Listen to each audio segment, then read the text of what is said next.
വടകര മാടാക്കര പള്ളിയിൽ കയറി വിശ്വാസികളെ മർദ്ദിച്ച പോലീസുകാർക്കെതിരെ ശക്തമായ നടപടി കൈക്കൊള്ളണമെന്ന് CPIM കോഴിക്കോട് ജില്ലാ കമ്മിറ്റി ആവശ്യപ്പെട്ടു. കുറ്റ്യാടി MLA പാറക്കൽ അബ്ദുള്ളയുടെ അറിവോടെയാണ് ആക്രമണം നടന്നത്. പോലീസ് അതിക്രമത്തിന്റെ ഉത്തരവാദിത്തത്തിൽ നിന്ന് UDF സർക്കാരിന് ഒഴിഞ്ഞു മാറാനാകില്ലെന്നും CPIM പ്രസ്താവനയിൽ പറഞ്ഞു. വിവരങ്ങളുമായി AK ലതീഷാണ് ചേരുന്നത്. ലതീഷ്, ഈ പള്ളിയിൽ കയറിയുള്ള അതിക്രമം നടന്ന ശേഷം ഇതുവരെ ഇതിലൊരു പ്രതികരണം നടത്താൻ പോലും സംസ്ഥാന സർക്കാരിന് സാധിച്ചിട്ടില്ല. ഒരു ശക്തമായ നടപടി ഇതുവരെയും കൈക്കൊണ്ടിട്ടുമില്ല. അതിനിടയിലാണ് ഇപ്പോൾ CPIMന്റെ ഒരു പ്രസ്താവന വന്നിരിക്കുന്നത്. ശക്തമായ നടപടി വേണം. എന്തൊക്കെയാണ് അതിലുള്ളത്?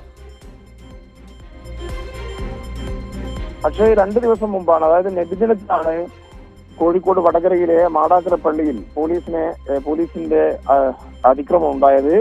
ഈ വിശ്വാസികളുടെ ഇരുവിഭാഗമായി ചേരിതിരിഞ്ഞ് അവിടെ സംഘർഷം ഉണ്ടാകുന്ന സാഹചര്യത്തിലാണ് പോലീസ് അവിടെ പള്ളിയിൽ കയറുകയും അവിടെ ലാത്തിചാർജ് നടത്തുകയും ചെയ്യുന്ന സാഹചര്യം.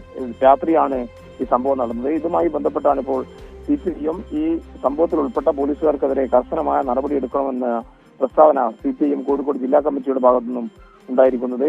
പള്ളിയിൽ പോലീസിനെ വിളിച്ചു വരുത്തി വിശ്വാസികളെ മർദ്ദിക്കാൻ നേതൃത്വം കൊടുത്തത് മുസ്ലിം ലീഗുമായി ബന്ധപ്പെട്ടവരാണ്.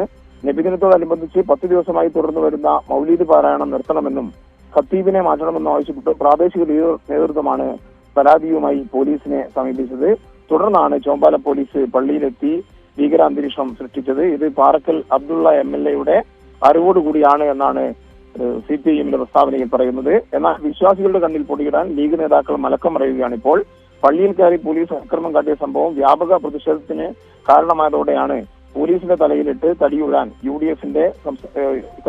UDF സംസ്ഥാന നേതൃത്വത്തിന്റെ ശ്രമമെന്നും ലീഗ് നേതൃത്വത്തിന് സ്വാധീനമുള്ള കഴിഞ്ഞ പള്ളി കമ്മിറ്റിയെ വിശ്വാസികൾ മാറ്റി പുതിയ കമ്മിറ്റി നിലവിൽ വന്നതാണ് ഈ പ്രശ്നങ്ങൾക്ക് തെരഞ്ഞെടുത്തതാണ് ഈ പ്രശ്നങ്ങൾക്ക് കാരണമെന്നും കഴിഞ്ഞ പള്ളി കമ്മിറ്റിയുമായി ബന്ധപ്പെട്ട് ചില സാമ്പത്തിക ക്രമക്കേടുകൾ നടന്ന ഉൾപ്പെടെയുള്ള കാര്യങ്ങൾ പുറത്തു വന്നിരുന്നു എന്നും CPIM പ്രസ്താവനയിൽ പറയുന്നു. എന്തായാലും ഈ അതിക്രമത്തിനെതിരെ വലിയ പ്രതിഷേധം ഉയർന്നു വന്നിരുന്നു.